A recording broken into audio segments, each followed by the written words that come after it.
What if the apocalypse begins not with chaos, but with a document locked away, an official scroll that no one is authorized to open? Imagine a courtroom in heaven. A sealed decree sits on the bench, the fate of history recorded inside, and every creature in creation waits for someone capable and worthy to take it and enact what it contains. That image is not incidental in John's revelation. It is the interpretive key that organizes the whole book. In other words, Revelation is not primarily a random parade of disasters. It is a tightly ordered narrative, and at its center are 7 interlocking mysteries that explain how authority, witness, conflict, identity, and testing move history toward Christ's kingdom. This study will unpack those 7 mysteries as they appear in the text, each one rooted in a specific passage, each one carrying a theological claim that shapes how we read the rest. We will attend to the literary form and the ancient context, consider the main scholarly alternatives where appropriate, and then press toward pastoral application. How does each mystery change the life of faith in a turbulent age? If you want to follow this series and explore the rest with me, subscribe so you don't miss the next installments. 1. Mystery 1. The Sealed Scroll and Worthiness. Revelation 5, 1-7.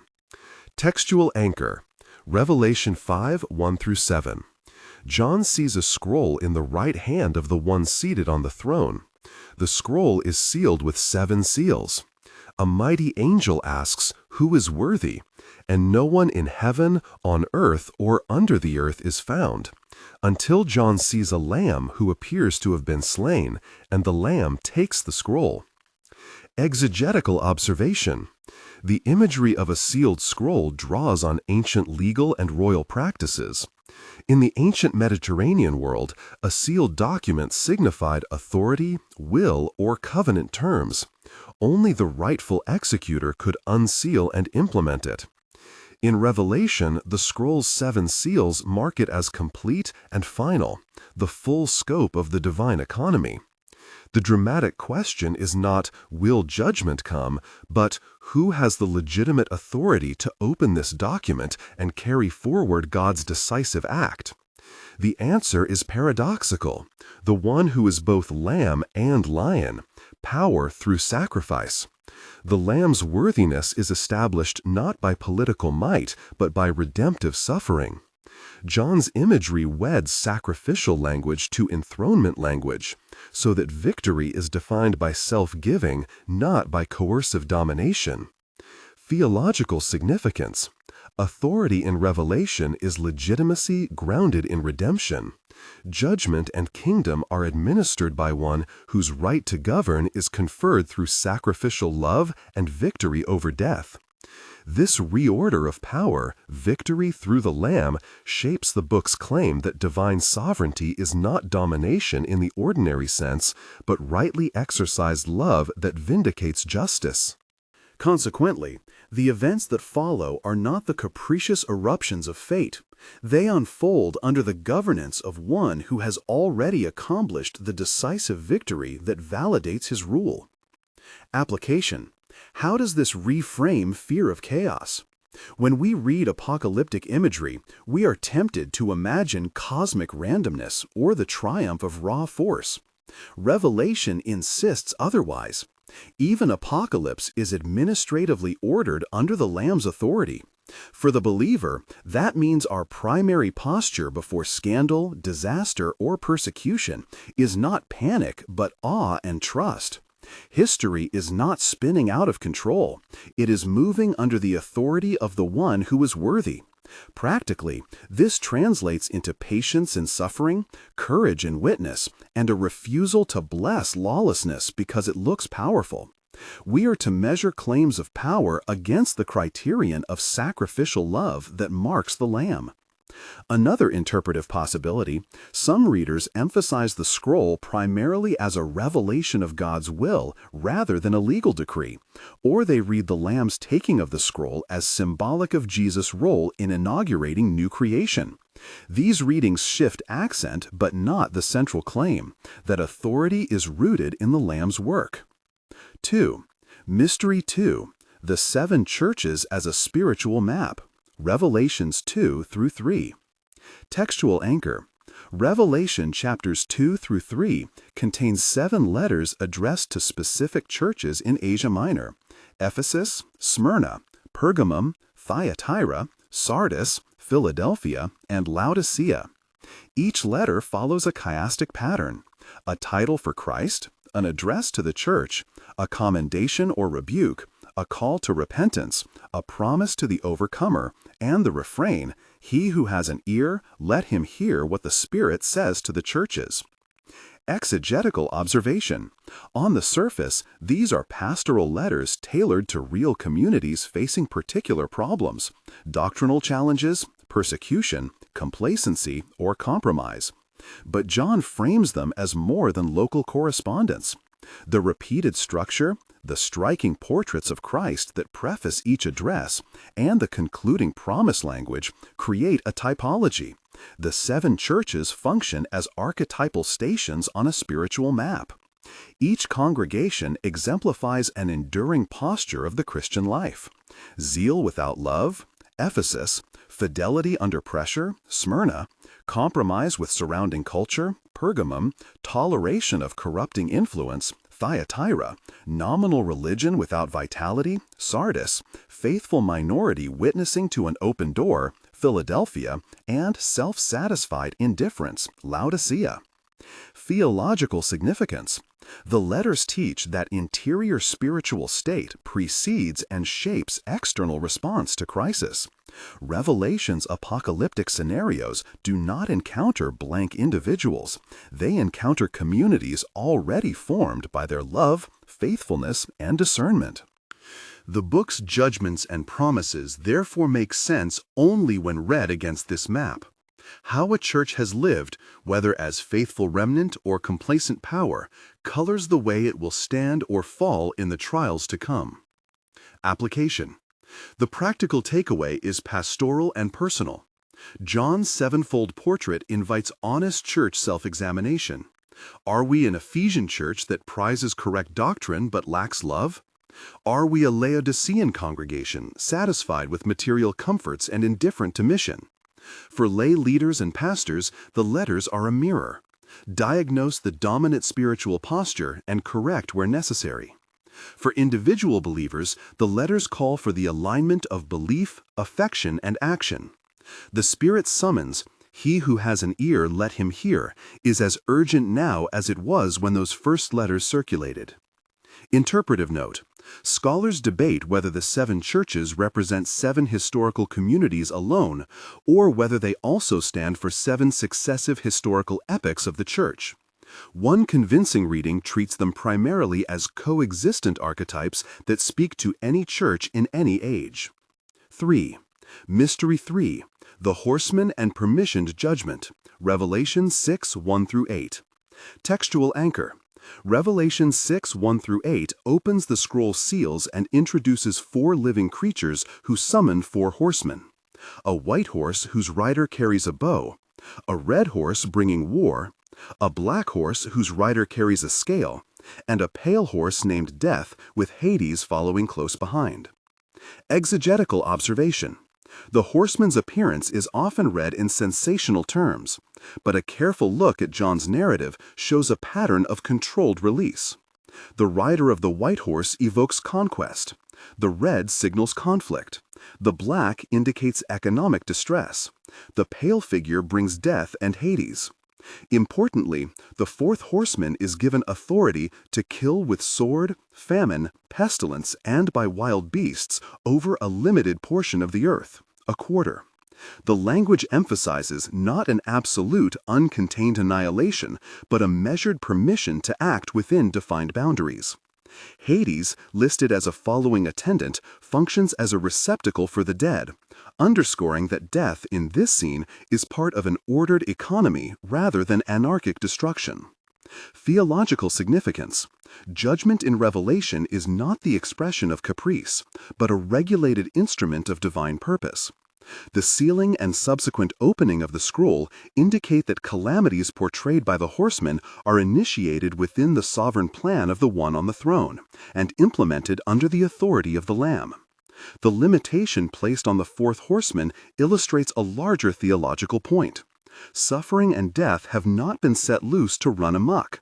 They are allowed as part of a larger narrative that aims at accountability, testing, and eventually renewal. This restraining of ultimate chaos affirms God's governance even amid catastrophe. Application. For believers living through disaster, the horseman images prompt a pastoral response of sober realism and disciplined hope. Suffering is real and often devastating.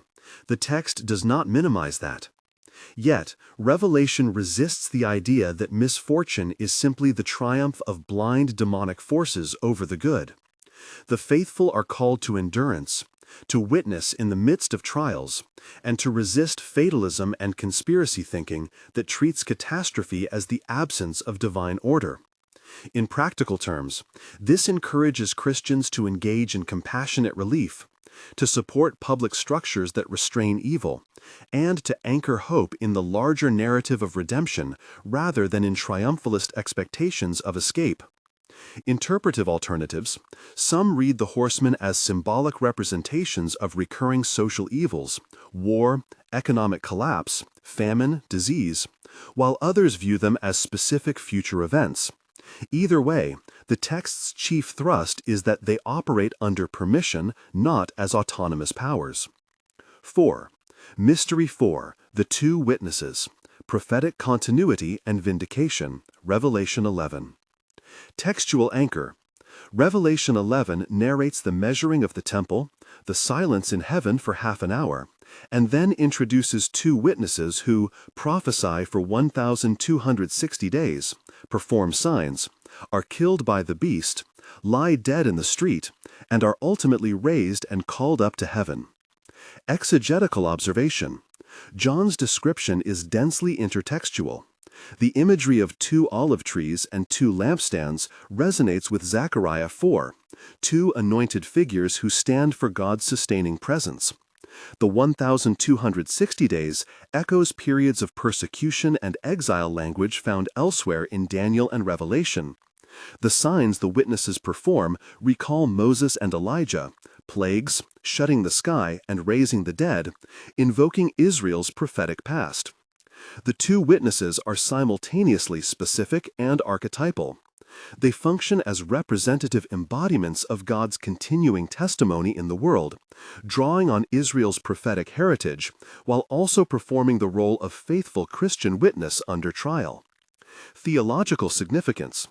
The two witnesses model the episodic suppression and ultimate vindication of prophetic testimony. Revelation insists that God's word will be publicly proclaimed, will be opposed, and sometimes violently silenced, but that divine vindication is sure. Their death in the city, widely interpreted as symbolic of the world's hub of power, illustrates the cost of testimony, while their resurrection and ascension demonstrate God's final endorsement of the witness they gave. The pattern affirms the continuity of God's covenantal narrative. Though prophetic voices may be stilled temporarily, their witness participates in the eschatological vindication that culminates in Christ's lordship. Application. This mystery speaks directly to those who preach, teach, or bear unpopular witness. It is an encouragement that prophetic vocation is not a guarantee of human success. Repression and martyrdom are stark possibilities. Yet the text reframes martyrdom not as mere defeat, but as part of a trajectory that ends in vindication. For contemporary Christians, the lesson is twofold. Persist in faithful proclamation even when it appears ineffectual or dangerous, and anchor courage not in immediate outcomes, but in the certainty of God's final vindication. Finally, the two witness motif invites communities to embody continuity with Israel's prophetic tradition. Lament and prophetic critique are not peripheral to Christian life, but central to its fidelity. Again, readers disagree about whether the witnesses are single historical persons to appear at the end, recurring archetypal offices, or symbolic representations of the church's testimony. Each reading has strengths. What remains central is the pattern of witness, suppression, and vindication. 5. Mystery 5. The Woman and the Dragon, a Cosmic Backdrop, beginning of Revelation 12. Textual anchor. Revelation 12 opens with a striking vision. A woman, clothed with the sun, with the moon under her feet and a crown of 12 stars, is pregnant. A great red dragon appears, ready to devour the child. The child is born and caught up to God, while the woman flees into the wilderness where she is nourished. Exegetical observation. This chapter functions as a cosmic prologue. Its imagery is densely symbolic and draws on multiple Old Testament motifs. The woman resembles images of Israel or the faithful remnant and evokes the 12 tribes, crown of 12 stars, while the dragon clearly recalls the serpent of Genesis and the enemy in the prophetic tradition.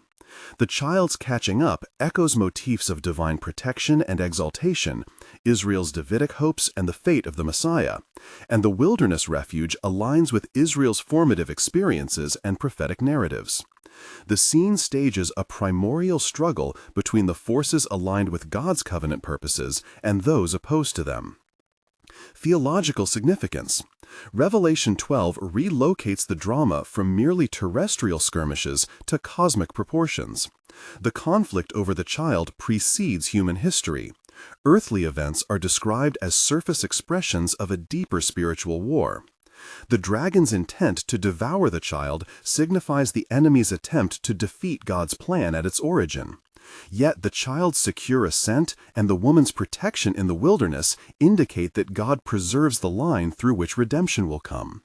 Crucially, this chapter frames all subsequent persecutions, wars, and deceptions as episodes in a cosmic contest. Human suffering has a spiritual horizon. Application. What does this mean for believers today? First, it warns against reductionist readings of cultural conflict that ignore spiritual dimensions. The text calls us to spiritual vigilance, discernment about how cultural forces may align against the life of faith without sliding into paranoia. Second, it offers comfort. The cosmic narrative assures us that God preserves the lineage of promise even amid violent opposition. Third, it reorients pastoral priorities. Ecclesial formation, nurturing the faithful, and protecting the vulnerable become acts that participate in the long-term safeguarding of God's redemptive plan. Interpretive note. Some read the woman primarily as Israel, others as Mary, the mother of Jesus, and still others as the church. These possibilities are not mutually exclusive. Revelation's typological imagination allows the woman to function as a polyvalent symbol that unites Israelic covenant identity, the messianic birth, and the ongoing people of God. At this point, the narrative is poised on a knife edge. Revelation 12 presents the cosmic frame that makes sense of the forthcoming social and political drama. The dragon's enmity moves from heaven down into the world, and from this descent we will see how systems of belonging, coercion, and identity are assembled and contested. The next sequences in John's vision take that cosmic antagonism and let it unfold through institutions, emblems, and hard choices, most notably through the figure of the beast who seeks to consolidate allegiance and the corresponding mechanism of the mark that identifies those who belong and those who do not. Before we trace how cosmic hostility becomes social compulsion, it is crucial to pause and recognize the methodological constraint John imposes on us as interpreters. Symbols function within a narrative architecture. To isolate the dragon, the beast, or the mark as purely political caricatures risks missing how John's theological concern shapes his symbolic universe. He is less interested in giving us a catalog of geopolitical players than in demonstrating how the human inclination to form identities, economic, cultural, ideological, becomes the stage for spiritual allegiance or apostasy. The dragon's move, then, is not simply a plot point. It is an interpretive key to how John reads history's surface events. They are manifestations of spiritual allegiances. We will pick up that storyline next, examining how the beast consolidates power, how the mark functions as an index of belonging, and how the millennium operates as a final testing interval that exposes the heart's loyalty. In those scenes, we will see the themes we have already traced: the Lamb's authoritative worthiness, the church as map of inner posture, the ordered character of judgment, and the endurance of prophetic witness applied to the arena of communal life and public identity. Those connections are not incidental. They show that Revelation's concern is as much ecclesial and moral as it is eschatological. But before moving on, take a moment to sit in the courtroom image again. A sealed scroll, a worthy lamb, a map of churches, permitted judgments, and 2 vindicated witnesses. The drama now widens. Cosmic conflict spills into social order, and the choices people make about identity will prove decisive. If this line of study is helpful, subscribe and join the conversation. In the next episode, we will explore how Revelation turns cosmic enmity into social coercion through the beast and its mark, and how the millennium functions as the narrative testing ground for final allegiance. 6. Mystery 6. The Mark. Identity, belonging, and the pressure to conform. Revelation 13:14. Textual anchor. Revelation 13 introduces 2 beasts, the one rising from the sea and the other from the land, and the passage culminates in the stark image of a mark placed on the right hand or the forehead. Verses 16 through 17 summarizes the mechanism. The second beast causes people to receive a mark so that no one can buy or sell unless they bear the mark. Later, Revelation 14:9 through 11 warns of the spiritual consequences for those who worship the beast and accept its mark. Exegetical observation. To understand the mark, we must set it beside the world John knew. The imagery of inscription on the hand and forehead evokes ancient language about sealings and identities. Biblical and extra-biblical texts speak of marks and seals that signify ownership, allegiance, or covenant relation. Compare Ezekiel's mark on the faithful in Ezekiel 9 or the sealing language in Revelation 7. The forehead and the hand are not incidental choices. In biblical symbolism, forehead often represents thought, intention, or confession. The hand represents deed, labor, or participation. Thus, the mark functions as an outward index of inward belonging, a visible sign that signals who is aligned with the beast's order and who is not. The narrative context is instructive. The beast from the sea gathers political military authority. The beast from the land exercises the power to persuade and coerce worship. The mark is the practical mechanism by which allegiance is registered and enforced. Economically, the mark's association with buying and selling portrays how belonging becomes a prerequisite for participation in social and economic life. Socially, the mark divides populations, those inside the system and those excluded. John's concern is not merely speculative technology, but theologically weighty. The mark interrogates loyalties under pressure. Theological significance.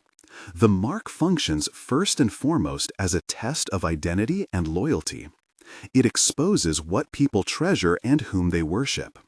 Revelation frames allegiance as the decisive human choice. Will one align mind and action with the Lamb or with the beast? Importantly, this is not a neutral sociological observation. It is a moral theological indictment. The mark advertises an alternative order of sovereignty, an order that claims worship and demands participation. Revelation thereby sets the scene for a contested anthropology. Human beings are creatures whose deepest orientation is religious, and their public practices, work, commerce, civic rights are the grammar of that orientation. This has several corollaries.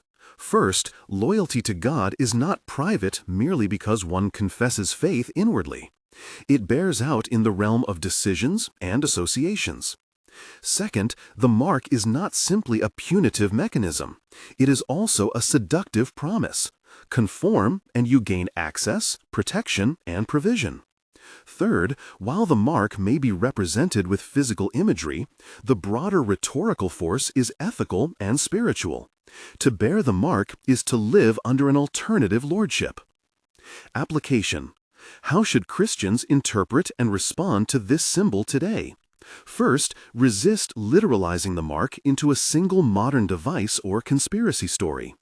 The text pushes us to ask questions about systems of belonging. What structures today require compromised confessions as a cost of social integration?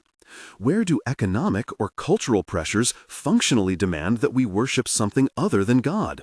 Security, status, ideological conformity. Discernment is required, not paranoia. That discernment should be rooted in ecclesial formation.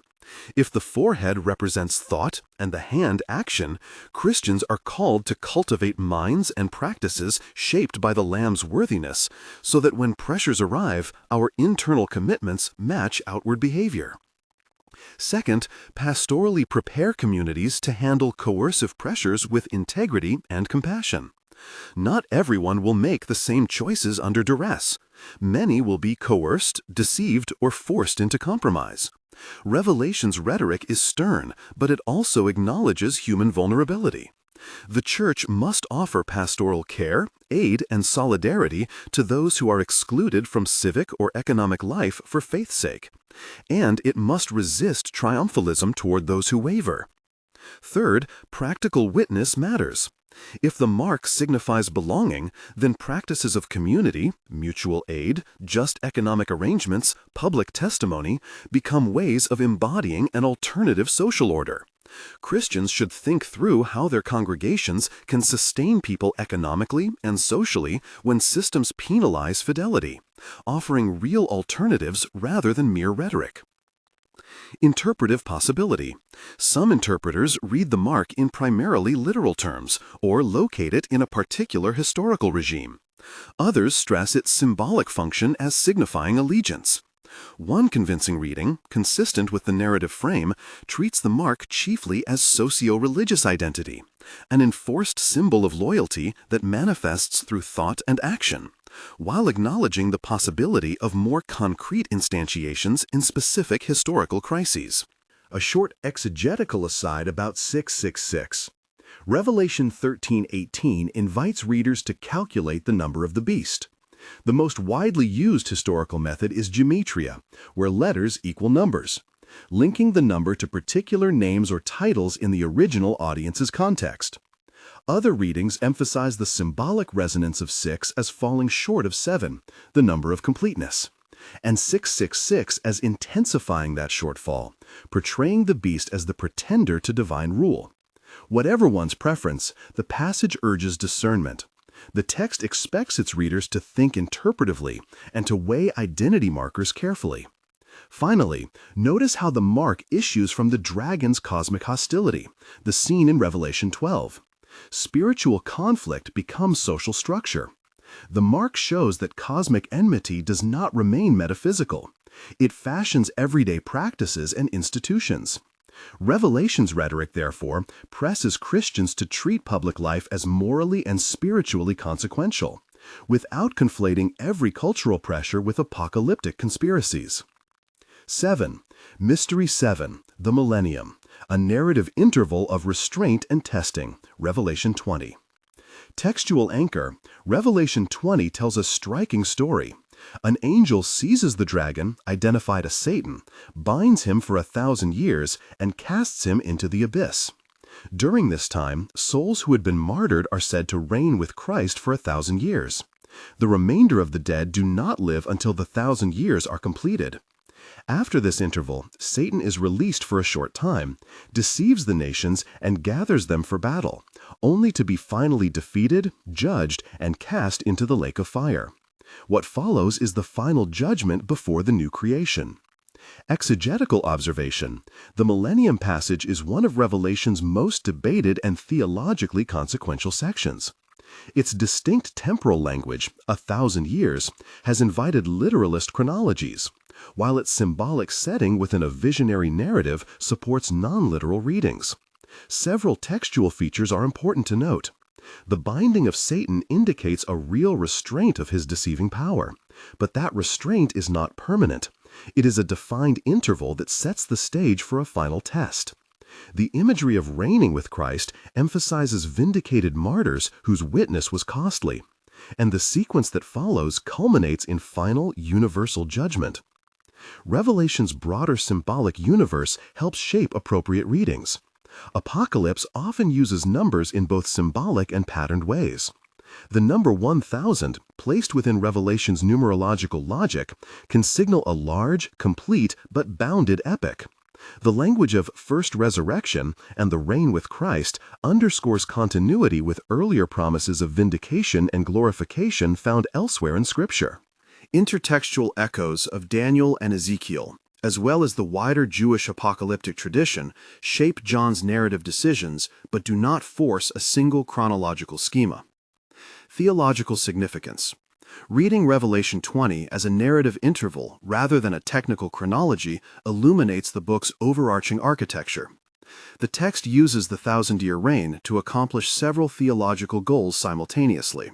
First, it shows that evil is not immediately and finally expelled without testing.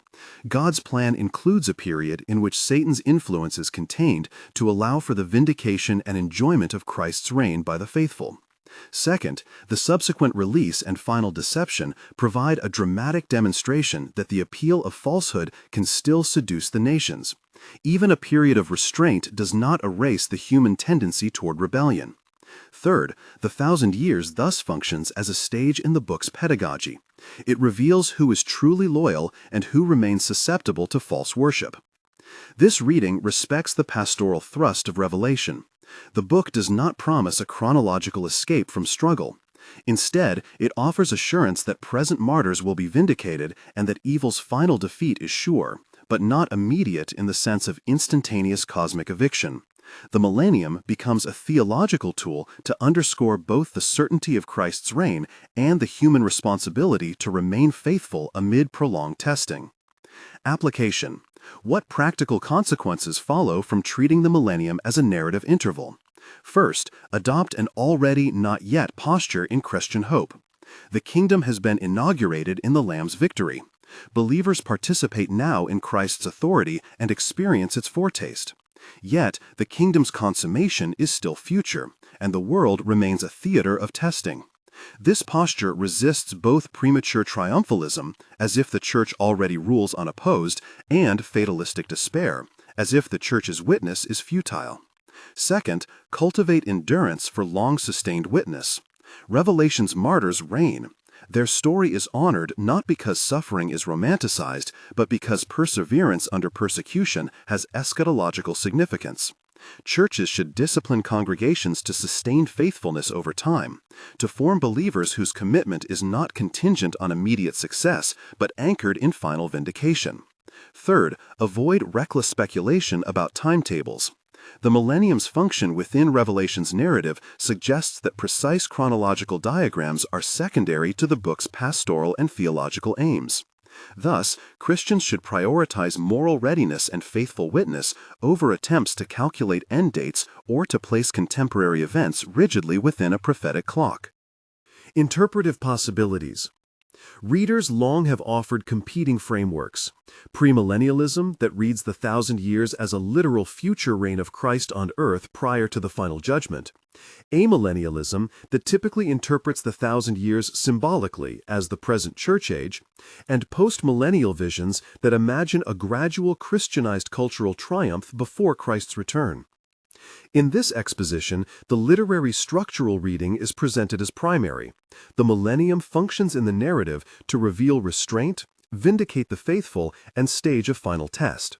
Nonetheless, the traditional options remain respected as coherent interpretive strategies within broader Christian theology. Synthesis. How the seven mysteries form Revelation's architecture. We began with a courtroom image. A sealed scroll waits on the bench. Each subsequent mystery is a room in the courtroom, an explanatory thread that clarifies how and why history moves toward consummation. Seen together, the seven mysteries compose a single coherent architecture. The scroll and the lamb establish legitimate authority. The decisive move that qualifies someone to enact God's will is not coercive supremacy, but redemptive self-giving. The seven churches operate as a spiritual map, describing the interior postures that predispose communities to resist or succumb to pressures. The horsemen are constrained agents, calamities permitted within divine limits, so that judgment is neither capricious nor anarchic. The two witnesses model prophetic fidelity. Testimony can be silenced but not erased, and vindication awaits. The woman and the dragon reveal that the events we witness are surface expressions of an ancient spiritual conflict, giving cosmic depth to human suffering. The mark crystallizes how that conflict becomes social. Identity and participation are policed and purchased, and the heart's allegiance is exposed in public life. Finally, the millennium stages the decisive interval of restraint and trial, assuring the faithful of vindication while maintaining the necessity of endurance. What emerges is not chaos but purposeful dramaturgy. Revelation is not a loose collection of disconnected images. It is an ordered narrative that repeatedly reorients the reader to the axis of the Lamb's authority. Each mystery functions diagnostically. They maim the problem, cosmic hostility, misplaced loyalties, regulated suffering, and the means of resolution, the Lamb's worthiness, faithful witness, final judgment. The book's persistent refrain, "He who has an ear, let him hear," reminds us that interpretation itself is part of faithful response. Understanding is not an end in itself. It is meant to shape how we live.